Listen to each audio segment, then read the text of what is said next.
देखिए, मेरा शुरू से मानना है, बल्कि हमारी पार्टी का मानना है कि नेशनल कॉन्फ्रेंस और बीजेपी का शुरू से एक सीक्रेट पैक्ट रहा है, पोशीदा माहदा। और मगर बदकिस्मती से लोग इस बात को समझ नहीं पाए।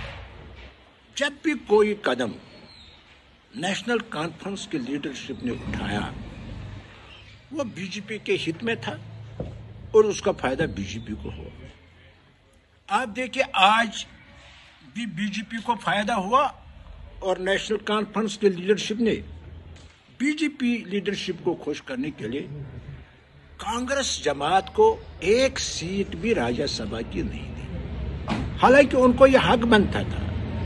अगर नेशनल कॉन्फ्रेंस की लीडरशिप सिंसियरली बीजेपी को कमजोर करना चाहती थी, उनके खिलाफ थे, तो उनको यह हर सूरत में ये कुर्बानी देनी चाहिए थी कि उनको एक सीट, राज्यसभा की सीट कांग्रेस को देनी थी, क्योंकि कांग्रेस नेशनल पार्टी है और वहां जम्मू कश्मीर की आवाज वो बड़ी ताकत से उठाते पार्लियामेंट में अगर ये सीट नेशनल कॉन्फ्रेंस की लीडरशिप कांग्रेस को देती, लेकिन नहीं दी।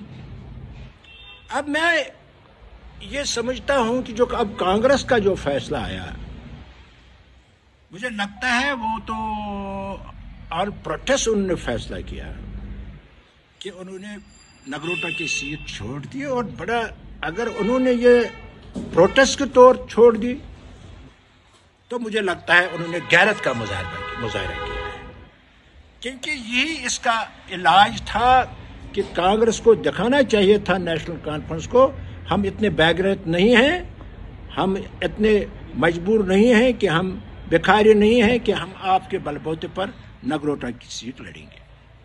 ये तो मुझे लगता है उस लिहाज से बहुत अच्छा है।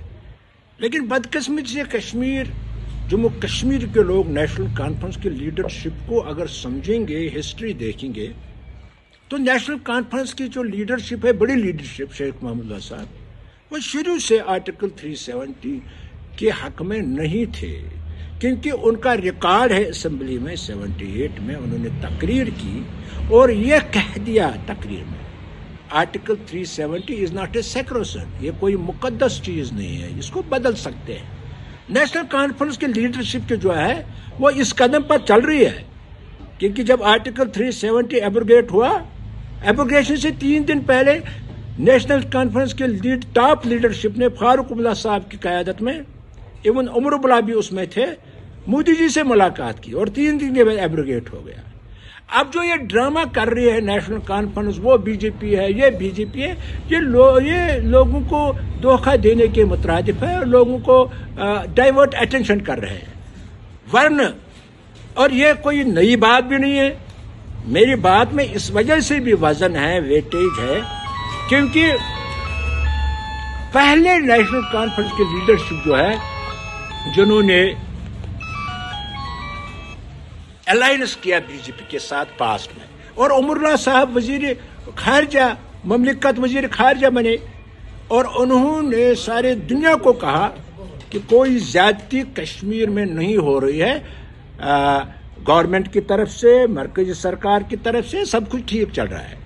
तो वह शुरू से ही बीजेपी के नुमाइंदे रहे हैं, आज की बात ही नहीं। और इतना ही नहीं, बल्कि मैं लोगों को यह भी बताना चाहता हूं कि किस इश्यू पर उन्होंने सोज साहब को पार्टी से निकाल दिया। हैरानगी की बात है, यहां के लोग ये बात क्यों नहीं समझते। इसलिए उन्होंने सोज साहब को पार्टी से खारिज कर दिया, क्योंकि सोज साहब ने बीजेपी के खिलाफ मरकज में वोट दे दिया और बीजेपी हुकूमत गिर गई। और नतीजा ये निकला, बीजेपी के खिलाफ वोट डालने पर सोज साहब को नेशनल कॉन्फ्रेंस की लीडरशिप ने पार्टी से खारिज कर दिया। अब हम ये भूल जाते हैं। इसलिए मेरा मानना है शुरू से उनका ये सीक्रेट पैक्ट है, लेकिन अब मुझे लग रहा है लोग समझ गए हैं और आने वाले वक्त में नेशनल कॉन्फ्रेंस का अब सफाया होगा।